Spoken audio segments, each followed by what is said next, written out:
American pilot ایک گر گیا تھا ایران کے اندر. امریکہ نے تاریخ کا مہنگا ترین اور مشکل ترین آپریشن کیا اپنے پائلٹ کو نکالنے کے لیے. یاد ہے آپ کو؟ تھوڑا عرصہ پہلے کی بات ہے. ڈونلڈ ٹرمپ وغیرہ یہ دو راتیں سوئے نہیں سارے لوگ. انہوں نے وائٹ ہاؤس کے اندر پورا ایک وار روم بنا دیا تھا اور پورا ایک آپریشن کیا گیا تھا بہت بڑا، جس پہ اربوں روپے انہوں نے خرچ کر دیے تھے کہ ہم نے ہر حال میں کئی اپنا سامان انہوں نے قیمتی ضائع کروا دیا، اپنے ایئر کرافٹ ضائع کروا دیے. لیکن یہ اپنے ایک ایک بندے کو ایران سے نکال کر لے کر گئے. جب ایران میں پائلٹ گلا تھا وہ واقعہ آپ کو یاد ہوگا. تو ہم اپنے 30 جوانوں کو کس کے رحم و کرم پہ چھوڑ رہے تھے؟ ہم نے وہاں پہ کیوں چھوڑا؟ ہمیں بھی چاہیے تھا وہاں سے ان کو نکالتے. دیکھیں نا پاکستان اب ثالثی دنیا کی تو کروا رہا ہے. وہ ڈونلڈ ٹرمپ بھی باز نہیں آ رہا، ایران بھی نہیں باز آ رہا، وہ آپس میں ایک دوسرے پہ میزائل مارتے چلے جا رہے ہیں. لڑائی دوبارہ شروع ہو گئی. دونوں کو اپنے حرمت پہ کنٹرول چاہیے، اور کنٹرول کا معاملہ یہ ہے کہ جس کا کنٹرول ہوگا وہ فیوچر میں تجارت کے اوپر کنٹرول کرے گا. ایران کو لگتا ہے کہ ان کے ہاتھ میں کمزوری آ گئی ہے دنیا کی، تو یہاں سے ہم اپنے آپ کو سیف کریں گے. جبکہ امریکہ کو یہ لگتا ہے کہ ہماری بہت بڑی بے عزتی ہے اگر ہم اس کو بند کروا کے چلے جاتے ہیں یا ایران کے کنٹرول میں دے کر چلے جاتے ہیں. اب وہ لڑائی لگی ہوئی ہے، لڑائی چلتی جا رہی ہے. وہ پھر ایک دوسرے پہ بم مارے، ایران کے اوپر زیادہ بم گر رہے ہیں. لڑائی کا آغاز ایران نے کہا جی کہ امریکہ نے کیا، جبکہ امریکہ کہتا ہے وہاں سے جو جہاز گزرتے ہیں ان کو ایران مارتا ہے، تو پھر لڑائی شروع ہو جاتی ہے. اب عرب ممالک کے اوپر ایران لگاتار بمباری کر رہا ہے. بہت سارے میزائل ان کے انٹرسپٹ ہو جاتے ہیں، لیکن بہت سارے جا کے ٹارگٹ پہ بھی لگ جاتے ہیں اور وہاں سے ویڈیوز بھی آ رہی ہیں. تو ڈونلڈ ٹرمپ نے اس حوالے سے ایک انٹرویو بھی دیا. میرا سوال یہ ہے کہ دیکھیں پاکستان میں آگ لگی ہوئی ہے. بلوچستان لبریشن آرمی نے اور تحریک طالبان پاکستان نے جو ویڈیوز جاری کر دی ہیں، میں نے بدقسمتی سے وہ ویڈیوز دیکھی ہیں. وہ اتنی خوفناک ویڈیوز ہیں، ایسے دل دہلا دینے والے مناظر ہیں کہ میں نہیں چاہتا کہ کوئی بھی ان کو دیکھے. لیکن بطور صحافی جب میں نے دیکھا تو یہ بہت خوفناک صورتحال پیدا ہو چکی ہے. بہت ساری تنظیمیں اکٹھی ہو گئی ہیں، بہت ساری تنظیمیں سرگرم ہو گئی ہیں. وہاں پہ آپ اندازہ کریں کہ اس وقت جو صورتحال ہے، افغان فورسز ہے، داعش ہے، ٹی ٹی پی ہے، بی ایل اے ہے اور جرائم پیشہ گروہ ہیں، بہت سارے اسمگلرز ہیں، اور پتہ نہیں کون کون کہاں سے اکٹھا ہو کر آ گیا. اور ایک عجیب و غریب انارکی پھیل گئی ہے پورے بلوچستان میں اور خیبر پختونخوا کے قبائلی علاقوں میں. ان کو روکو جا کے. دنیا کی ثالثی آپ چھوڑ دیں. کشمیر کے اندر آپ نے آگ لگائی ہوئی ہے، ایک نفرت کی آگ وہاں پہ بھڑک رہی ہے. لوگ بات سننے کو تیار نہیں ہے حکومت کی، اور حکومت لوگوں کی بات نہیں سن رہی. وہاں قتل عام ہو چکا ہے 2 دفعہ، اور اب دوبارہ سے خدشہ ہے کہ دوبارہ لڑائی نہ ہو جائے. تو ان چیزوں پہ توجہ چھوڑ کر پاکستان کو بچائیں. اس وقت پاکستان میں ثالثی کی اور بات چیت کرنے کی ضرورت ہے. دیکھیں اس سے کچھ افسران کو تو فائدہ ہو جائے گا، کچھ لوگ اپنی نوکری یا کرسی پکی کر لیں گے، لیکن اس کھیل کے بعد نقصان پاکستان کا ہوگا اور پاکستان کے اداروں کا ہوگا، اور ہمیں قیمت اس کی چکانی پڑے گی. آپ جو مرضی کر لیں، جس لیول کی یہ لڑائی آپ کے گلے پڑ گئی ہے نا، یہ لڑائی قومی یکجہتی کے بغیر لڑنا ممکن ہی نہیں ہے. عمران خان کو، مارنگ بلوچ کو آپ کو باہر نکالنا پڑے گا، سیاسی قیدیوں کو باہر نکالنا پڑے گا، ان کے ساتھ بات چیت کرنی پڑے گی. قومی لشکر بنانے کی بجائے آپ کو قوم کی بات سننی پڑے گی. دیکھیں قومی لشکر یہ کیوں کہتے ہیں کہ بنانا ہے؟ دیکھیں 3 اس کی بڑی وجوہات ہیں جس وجہ سے یہ قومی لشکر بنانا چاہتا ہے. نمبر 1 وجہ یہ ہے کہ عوامی سطح پر کوئی بھی آپریشن ہوتا ہے تو مکمل طور پہ تعاون چاہیے. تعاون بالکل نہیں ہے، عوامی حمایت بالکل نہیں ہے کسی بھی آپریشن کے ساتھ. اور دوسری اس کی وجہ یہ ہے کہ وہ ڈی مرال ہو جاتی ہیں فورسز. تو آپریشن تو آپ مرال کے ساتھ کرتے ہیں، نعرے لگاتے ہوئے کرتے ہیں، تو جب آپ ڈی مرال ہو جائیں گے تو پھر آپ آپریشنز کیسے کریں گے؟ تیسرا اس کا جو ریزن ہے کہ انٹیلیجنس فیلئر ہو رہا ہے. جب تک آپ کا لوکل آپ کے ساتھ نہیں ہوگا، مقامی آبادیاں آپ کے ساتھ کھڑی نہیں ہوں گی، آپ کو انٹیلیجنس نہیں ملے گی، تو آپ کو آپریشنز میں کامیابی نہیں ملے گی. اب یہ 3 بڑی ریزنز ہیں، لوگ ساتھ نہیں کھڑے ہو رہے. دیکھیں اگر لشکر ہوگا تو عوامی تائید بھی مل جائے گی، معلومات بھی ملیں گی، اور مرال بھی بہتر ہو جائے گا. اب یہ لشکر نہیں ہے تو یہ بھی نہیں ہو رہا. اب لشکر والوں کے ساتھ پرابلم یہ ہے کہ وہ جب بھی لشکر بنا کے لڑتے ہیں بعد میں وہ اکیلے رہ جاتے ہیں. جو لوگ سوات میں صرف میں آپ کو بتا رہا ہوں لشکر بنا کر لڑے تھے، ان میں سے درجنوں کی ٹارگٹ کلنگ ہوئی ہے. اور بہت سارے سردار جو فرنٹ پہ لیڈ کر رہے تھے اور ٹی ٹی پی کے ساتھ لڑ رہے تھے، بعد میں ٹی ٹی پی کے ساتھ تو معاملہ طے کر لیا جنرل باجوہ نے آگے ٹی ٹی پی کے ساتھ معاملہ طے کر لیے. اور وہ جو لوگ لڑتے رہے وہ بیچارے اپنے گھروں میں سے. دیکھیں نا فوج تو ایک ادارہ ہے، ان کے پاس سیکیورٹی ہے، ان کے پاس پورا انتظام ہے، بختر بند گاڑیاں ہیں، بلٹ پروف گاڑیاں ہیں، جدید ویپنز ہیں، ٹینکس ہیں، ہیلی کاپٹرز ہیں، جیٹس ہیں، ہر چیز ہے ان کے پاس. بہت بڑی نفری بھی ہے، ہر وقت مسلح افراد ساتھ رہتے ہیں، ان کے ہتھیار بند لوگ رہتے ہیں، وہ ہمیشہ تیار رہتے ہیں. لیکن یہ جو لشکر ہے ان میں کوئی تاجر ہے، کوئی ان میں زمیندار ہے، کوئی ان میں چھوٹا سردار ہے، کوئی ان میں بڑا سردار ہے، کوئی ان میں دکاندار ہے. اب یہ لوگ لشکر بنا کے لڑنے کے لیے آ جاتے ہیں، بعد میں تو انہوں نے اپنی دکانوں پہ، اپنے کاروباروں میں یا اپنے حجروں میں جا کے بیٹھنا ہے. یہ تو ہر وقت اس طرح مسلح نہیں رہ سکتے، اور جب یہ غیر مسلح ہوتے ہیں ان کی ٹارگٹ کلنگ ہوتی ہے. اور جنرل باجوہ نے جیسے آ کر صلح کر دی، کل کو ایک اور آئے گا آ کے ان کے ساتھ صلح کر لے گا. لشکر انہیں مارے گا، بعد میں آ کے صلح کر دے گا، صلح ہو جائے گی، وہ ان کی ٹارگٹ کلنگ کریں گے. وہ قبائل آپس میں کئی دہائیوں تک پھر لڑتے رہے. یہ بڑی بدقسمتی ہے، اور اس وجہ سے فضل الرحمان صاحب نے کہا کہ نہیں، یہ نہیں ہونا چاہیے.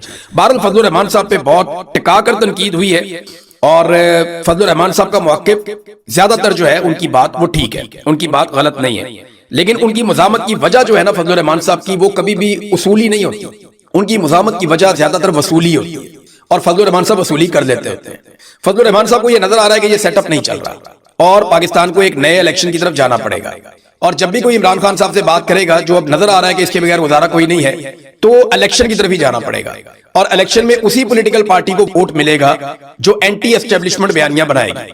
تو فضل الرحمان صاحب نے اینٹی اسٹیبلشمنٹ بیانیاں بنا لیا، اور فضل الرحمان صاحب کے بعد یہ سہولت بھی ہے کہ وہ جب چاہیں اینٹی اسٹیبلشمنٹ بیانیے سے واپس بھی آ سکتے ہیں، یعنی ان کی پولیٹیکل پارٹی میں فضل الرحمان صاحب کی وہاں جمہوریت نہیں ہے۔ ایسا نہیں ہے کہ فضل الرحمان صاحب نے ایک بات کہہ دی تو ساری پارٹی ساتھ کھڑی ہو گئی، اور جب انہوں نے دوسری بات کی تو پارٹی خلاف ہوگی، وہ نہیں ہوتا۔ وہ عمران خان صاحب کی پارٹی میں ہوتا ہے، پیپلز پارٹی میں بھی ہوتا تھا، اب نہیں ہوتا، لیکن یہاں فضل الرحمان صاحب کو تو ستے خیرہ، وہ اگر کل کو یہ کہہ دیں کہ جی میں خود لشکر بنا رہا ہوں تو اس سے کوئی فرق نہیں پڑے گا، ان کی پارٹی ان کو کہے گی ٹھیک ہے جی فضل الرحمان صاحب اوکے کرو، تو ان کو مخالفت کا سامنا نہیں کرنا پڑے گا، انکنڈیشنل سپورٹ رہتی ہے فضل الرحمان صاحب کے پاس۔ وہ ان کی پارٹی میں ایک جس کو کلٹ عمران خان کو کہتے ہیں نا، ایکچولی ان پولیٹیکل پارٹیز میں چھوٹے چھوٹے یہ کلٹ موجود ہے۔ اب خیبر پختونخوا میں اور بلوچستان میں فضل الرحمان صاحب کہتے ہیں ان کی حکومت بن جائے، تو عوامی مقبولیت کے لیے تھوڑا اینٹی اسٹیبلشمنٹ ہونا پڑے گا، اور اسٹیبلشمنٹ کو یہ سوٹ کرے گا اگر فضل الرحمان صاحب کی حکومت بن جاتی ہے، یا وہ کچھ مقبول ہو جاتے ہیں، کچھ سیٹیں جیت جاتے ہیں، کولیشن گورنمنٹ بھی بنا لیتے ہیں، تو فضل الرحمان صاحب اسٹیبلشمنٹ کو سوٹ کریں گے عمران خان کی جگہ پہ، کیونکہ عمران خان بہت مشکل آدمی ہے۔ اور دیکھیں جو لشکر بنانے کی بات ہوئی نا، وہ فضل الرحمان صاحب سے کسی نے نہیں کہا کہ لشکر بناؤ۔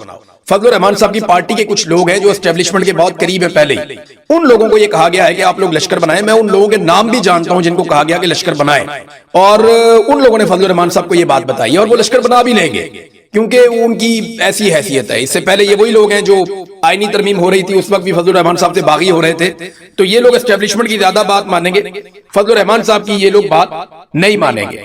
اچھا، فضل الرحمان صاحب نے ایک نیا بیان بھی جاری کر دیا، اور اس بیان میں جو فضل الرحمان صاحب کی باڈی لینگویج ہے نا، وہ اس میں کچھ گھبراہٹ نظر آ رہی تھی۔ میں نے پہلی دفعہ دیکھا کہ فضل الرحمان صاحب تھوڑا سا پریشان، ان کے چہرے پہ پریشانی نظر آ رہی تھی، کیونکہ بہت تنقید ہوئی فضل الرحمان صاحب پہ، ان کی ماضی میں تعریفیں کرنے والے لوگوں نے بھی تنقیدیں کی، اور اسٹیبلشمنٹ نے اپنے سارے کارتوس چلا دیے فضل الرحمان صاحب کے اوپر۔ دوسری طرف جو فضل الرحمان صاحب خود ہیں وہ عوامی سطح پہ ٹرینڈنگ کر رہے ہیں۔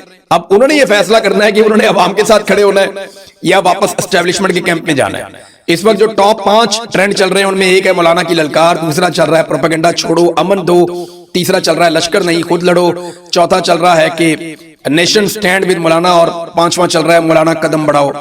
تو یہ اس قسم کے 5 ٹرینڈ جو ہیں وہ ٹاپ پہ مولانا فضل الرحمان کے چل رہے ہیں۔ تو انہوں نے بڑی کوشش بھی کی کہ مولانا فضل الرحمان کے ٹرینڈ ختم کیے جائیں، اور اس سلسلے میں ایسے بیوقوف لوگ بھی ہیں حکومت میں جنہوں نے مارکیٹنگ کمپنیوں سے رابطہ کر دیا، تو انہوں نے کہا جی ہمارا اس سے کیا تعلق ہے، یہ ہم نہیں کر سکتے، یہ آپ پی ٹی اے سے جا کے بات کریں، یا آپ ٹویٹر سے بات کریں، یا آپ اس کو اور طریقے سے دیکھیں، ہمارا اس میں کوئی تعلق نہیں ہے۔ تو فرسٹریشن بہت زیادہ بڑھ گئی ہے کہ فضل الرحمان صاحب کو سوشل میڈیا پہ کیسے ناکام بنایا جائے۔ دیکھیں یہ فضل الرحمان صاحب کی اپنی پارٹی سوشل میڈیا پہ اتنی تگڑی نہیں ہے، تحریک لبیک ان سے 10 گنا زیادہ تگڑی تھی سوشل میڈیا پہ، اور پاکستان تحریک انصاف نمبر 1 پارٹی ہے سوشل میڈیا پہ آج بھی۔ یہ عوامی تائید ہے جو فضل الرحمان صاحب کو ملی ہے ان کے موقف کی وجہ سے۔ وہ اپنا موقف بدلیں گے، دیکھیں گے یہی عوام ساری کی ساری فضل الرحمان صاحب کے خلاف ہو جائے گی، پھر فضل الرحمان صاحب اپنا کوئی ٹرینڈ بنا کے چلا کے دکھا دیں تو وہ نہیں بنا پائیں گے، نہ وہ چلا پائیں گے، وہ کر نہیں پائیں گے۔ عمران خان صاحب کے بارے میں دیکھیں، ان کو اگر امن لے کر آنا ہے نا، تو جتنے بھی سیاسی قیدی ہیں ان کو چھوڑ کر پاکستان کو ایک نئے الیکشن کی طرف لے کر جانا پڑے گا، اور عوامی لشکر بنانے کی بجائے عوام کی بات سننی پڑے گی، عوام کو ان کے حقوق دینے پڑیں گے، پھر آپ دیکھیے گا پاکستان میں آہستہ آہستہ امن آ جائے گا، اور یہ دہشت گرد یہ اکیلے ہوتے چلے جائیں گے۔ اب ان دہشت گردوں کو سپورٹ اس لیے مل لیتی ہے کیونکہ سیکیورٹی فورسز سے لوگ ناراض ہیں، اور وہ ناراض اس لیے کہ سیکیورٹی فورسز اپنے ہی لوگوں پہ گولی چلا دیتی ہیں۔ کشمیر میں آپ نے یہ دیکھ لیا، ڈی چوک میں آپ نے یہ دیکھ لیا، مریدکے میں آپ نے یہ دیکھ لیا، 9 مئی کو آپ نے یہ دیکھ لیا، تو آپ بار بار یہ ہوتا ہوا دیکھ رہے ہیں پاکستان میں، تو لوگوں کے اندر اب ریزنٹمنٹ پیدا ہو گئی ہے۔ عمران خان جیل میں کس سٹیٹ آف مائنڈ میں ہے اس کو سمجھنا بہت ضروری ہے۔ ایسی صورتحال میں آپ اس آدمی کو شکست نہیں دے سکتے، آپ کو اس سے بات ہی کرنی پڑے گی۔ جو علامہ راجہ ناصر عباس صاحب ہیں، انہوں نے ایگزیکٹلی وہ الفاظ بتائے جو عمران خان صاحب نے ان لوگوں سے بولے تھے جیل میں، جب یہ پیشکش لے کر گئے تھے عمران خان صاحب کے پاس کہ آپ کو ہم بنی گالہ میں شفٹ کر دیتے ہیں۔ یہ بہت بڑا انکشاف ہے، پہلی مرتبہ ہوا، میں آپ کے سامنے رکھ دیتا ہوں۔ پہلے اس کے بارے میں خبریں آتی رہی ہیں لیکن بڑی کلیئرٹی کے ساتھ انہوں نے وہ پورا ماحول بتایا جس میں وہ گئے تھے۔ انہوں نے کہا ہم 5-6 لوگ گئے تھے، سلمان اکرم راجہ تھے، علی امین گنڈا پور تھے، صاحبزادہ حامد رضا تھے، وہ بھی بیچارے بے گناہ جیل میں قید ہیں۔ صاحبزادہ حامد رضا ایک محب وطن پاکستانی ہے، دیکھیں اس کو جیل میں ڈالا ہوا صرف اس لیے کہ تم عمران خان کی مخالفت کیوں نہیں کرتے، اور وہ بھی سزا کاٹ رہے ہیں بیمار ہونے کے باوجود. ان کی کبھی ملاقاتیں بند کر دیتے ہیں, کبھی ان کا علاج نہیں کرواتے, تو ان کے ساتھ سخت زیادتی کی جا رہی ہے صاحبزادہ حامد رضا صاحب کے ساتھ بھی. تو عمران خان نے ان لوگوں کو کیا کہا تھا جاتے ہی؟ عمران خان نے کہا کہ پہلے میری بات سنو, میں نے بنی گالا نہیں جانا, میں نے کوئی کمپرومائز نہیں کرنا. میرے ساتھ والے لوگ جو ایک جملہ لکھ کر دے دیتے ہیں باہر آ جاتے ہیں, وہ جیل میں رہیں, اور میں جنابے والا ڈیل کر کے تو جا کر ادھر بیٹھ جاؤں, میں نہیں جاؤں گا. اور یہ جیل میرے لیے اللہ کی نعمت ہے. میں پہلے میرے پاس اتنا وقت نہیں ہوتا تھا, قرآن پڑھتا ہوں تو پہلے ایک ترجمہ, ابھی میرے پاس کئی ترجمے ہیں یا تفسیریں ہیں, مجھے اب صحیح سے وہ کہتے ہیں یاد نہیں ہے, لیکن 4-5 کی انہوں نے بات کی تھی. وہ کہتے ہیں میں دعا کرتا ہوں, پہلے نماز جلدی جلدی پڑھتا تھا, اب اطمینان سے نماز پڑھتا ہوں, کتابیں پڑھتا ہوں, یہ جیل میرے لیے اللہ کی نعمت ہے. یہ جناب سینٹ کے اندر جو قاعدے حزب اختلاف ہیں, علامہ راجہ ناصر عباس صاحب وہ یہ کہہ رہے ہیں کہ عمران خان صاحب اس اسٹیٹ آف مائنڈ میں جیل کے اندر. میں کیونکہ قید تنہائی کاٹ کے آیا ہوں نا 5 مہینے, تو میں آپ کو بتاتا ہوں جب آپ اس اسٹیٹ آف مائنڈ میں چلے جاتے ہیں تو اللہ تعالیٰ آپ کے دل میں اطمینان ڈال دیتا ہے. پھر آپ کے اوپر کوئی ٹارچر کرے, کوئی بدتمیزی کرے, کوئی کچھ بھی کرے, تو آپ کو لگتا ہے ٹھیک ہے جو ہے یہ ہے, میرا اللہ تو دیکھ رہا ہے نا, تو میں اپنے اللہ کے ساتھ اپنا تعلق جوڑ لیتا ہوں. یہ ہوتا ہے آپ کے ساتھ. عمران خان صاحب وہاں پہ بیٹھے, ان کو مصیبت پڑے گی, یہی جا کے عمران خان سے بات کریں گے, اور دیکھ لیجئے گا ان کو عمران خان سے بات کرنی پڑے گی, اسے فری اینڈ فیئر الیکشن کا وعدہ بھی دینا پڑے گا. تو ناظرین, فضل الرحمان صاحب کا جو سٹیٹمنٹ جس کے بارے میں آپ کو بتا رہا تھا, جوائنٹ عوامی ایکشن کمیٹی کے بارے میں انہوں نے بیان جاری کر دیا غیر متوقع طور پہ, اور انہوں نے کہا جی کہ میں ان سے اپیل کرتا ہوں کچھ دن اور صبر کر لیں, ہمیں چند دن کی اور مہلت دے دیں. میری بلاول سے بات ہوئی ہے, اور بلاول نے بھی کہا وہ کنفیوز بھی ہیں کہ کیا کرنا ہے, کیسے کرنا ہے, وہ کوشش بھی کر رہے ہیں. تو مولانا کے چہرے پہ نا تھوڑی بہت گھبراہٹ نظر آ رہی تھی, لیکن ایسا لگ رہا تھا کہ مولانا صاحب اب سیز فائر چاہتے ہیں. اور میرے خیال میں بلاول سے رابطہ کرنے کی مولانا کی ایک وجہ یہ بھی ہو سکتی ہے کہ مولانا چاہ رہے ہوں کہ معاملہ کسی جگہ پہ طے ہو جائے, اور اس کے بعد مولانا صاحب نے یہ بتانے کے لیے کہ میرا بلاول سے رابطہ ہو گیا, یہ اسٹیٹمنٹ بھی انہوں نے چند منٹ کا جاری کیا, اور اس میں اپیل کی ہے جوائنٹ عوامی ایکشن کمیٹی سے کہ آپ نے ابھی کوئی اور ایکشن نہیں لینا. لیکن فضل الرحمان صاحب ابھی تک جوائنٹ عوامی ایکشن کمیٹی سے ملاقات نہیں کر پائے, ان لوگوں کے بیچ میں نہیں گئے. بہت سارے رہنما وہاں پہ گئے, بہت سارے لوگوں نے جا کر ان سے ملاقاتیں کی, لیکن مولانا فضل الرحمان صاحب ابھی تک جا کر ملاقات نہیں کر پائے. ہاں, بلاول پہنچ گئے مظفرآباد, اور بلاول اور مولانا فضل الرحمان صاحب جو ہیں وہ مل کر الیکشن لڑ رہے ہیں آزاد کشمیر میں. اگر اسٹیبلشمنٹ بہت زیادہ غصے میں رہی اور مولانا فضل الرحمان صاحب واقعی ڈٹ گئے, تو پھر یاد رکھیے گا کہ مولانا فضل الرحمان صاحب کو آزاد کشمیر میں پاکستان پیپلز پارٹی اکیلا چھوڑے گی, اور وہ جو ایک الائنس بنایا گیا ہے وہ الائنس ختم ہو جائے گا. لیکن دیکھتے ہیں یہ ہوتا ہے یا نہیں ہوتا. مولانا صاحب نارملی اچھی ڈیل کرنے کے عادی ہیں اور اچھی ڈیل کرنے میں مہارت رکھتے ہیں. امید ہے کہ مولانا صاحب ہمیشہ کی طرح ایک ڈیل کر پائیں گے. ناظرین, جاتے جاتے ایک چھوٹی سی خبر آپ کو میں دیتا ہوں. سعودی عرب نے ایشیائی ممالک کو خریداری کرنے کی صورت میں $11 فی بیرل تک کا ریلیف دیا ہے. ٹھیک ٹھاک ریلیف ہے, $11 فی بیرل تک کا ریلیف دیا ہے پیٹرول میں سعودی عرب نے. ہمارا زیادہ تر جو تیل ہے وہ سعودی عرب سے آتا ہے, لیکن حرام ہے کہ حکومت نے 1 پیسے کا بھی ریلیف پاکستانیوں کو دیا ہو. سعودی عرب ایشیائی ممالک کو ریلیف دے رہا ہے, لازمی بات ہے ہمیں تو ضرور ملے گا, کیونکہ ہم تو جناب سعودی عرب میں فوج بھی بھیج چکے ہیں, دفاعی معاہدہ بھی کر چکے ہیں, اور آج تک قوم کو بتایا بھی نہیں کہ ہم نے معاہدہ کیا کیا ہے. لیکن اچھی بات ہے, ریلیف تو سعودی عرب نے ضرور دیا ہوگا, لیکن پاکستانی عوام کو ٹکے کا ریلیف انہوں نے نہیں دیا, بلکہ الٹا عوام کی انہوں نے